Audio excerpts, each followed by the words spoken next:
Good morning. This is Father Stephen Kelly from St. John's Church in Detroit. We're continuing our series of daily morning meditations where we generally look at one or another lessons that are assigned for morning or evening prayer, what is known as the daily office lectionary.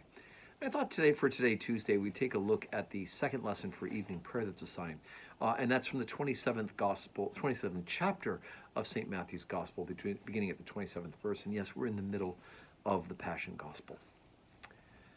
Then the soldiers of the governor took Jesus into the common hall and gathered unto him a whole band of soldiers. And they stripped him and put on him a scarlet robe. And when they had plaited a crown of thorns, they put upon his head and a reed on his right hand.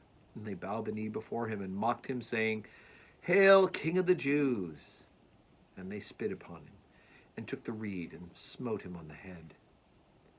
And after that they had mocked him, they took the robe off of him and put his own raiment on him and led him away to crucify him. And as they came out, they found a man of Cyrene, Simon by name. Him they compelled to bear his cross. And when they were come to a place called Golgotha, that is to say, a place of a skull, they gave him vinegar to drink mingled with gall. And when he had tasted thereof, he would not drink. And they crucified him and parted his garments, casting lot, that it might be fulfilled which is spoken by the prophet, and they parted my garments among them, and upon my vesture did they cast lots. And sitting down they watched him there, and set up over his head this accusation, written, This is Jesus, the King of the Jews. Then there were two thieves crucified with him, the one on his right hand and the other on the left, and they that passed by reviled him, wagging their heads and saying, Thou that destroyest the temple and buildest it in 3 days, save thyself. If thou be the Son of God, come down from the cross. Likewise also the chief priests mocking him. The scribes and the elders said, He saved others, himself he cannot save. If he be the King of Israel, let him now come down from the cross, and we will believe him. He trusted in God. Let him deliver him now, if he will have him. For he said, I am the Son of God. And the thieves also, which were crucified with him, cast the same in his teeth. Okay, so hard stuff, but necessary stuff. Every time we hear the Passion Gospels, we should be deeply reminded of what our sin has done to Jesus Christ. Right? The crucifixion is happening not just because of the envy of the Jews. We heard that yesterday in the reading. But the governor Pilate knew that it was for envy that they had accused Jesus. And it wasn't just because of political power. It was sin. It was just sin. My sin, your sin, all of our sin, the sin of the world.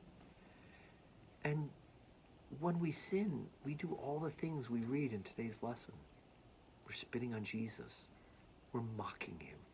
When we sin and we don't repent, when we make excuses for ourselves and decide that we know better than the scriptures, we know better than the unbroken teaching of the church, we're mocking Jesus. Right?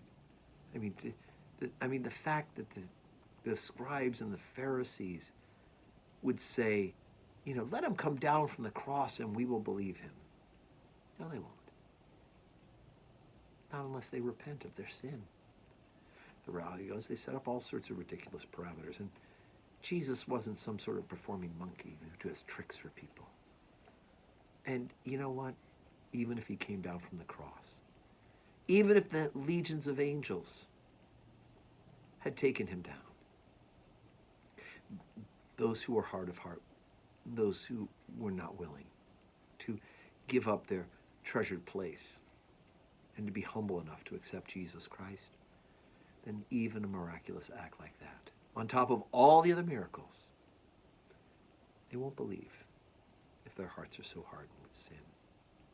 And I pray that our hearts are not hardened by sin, so that when we do sin, and we will occasionally fall into sin, we will quickly repent and beg Jesus for forgiveness and have an assurance of that forgiveness because of his love.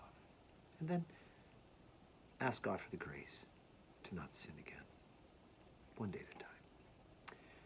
Speaking of days, today is Tuesday, and we do have 12:15 Holy Communion at St. John's and 5 p.m. evening prayer. You can watch it online, or you can join us in person here at St. John's. And I hope that your Tuesday is a day full of blessings.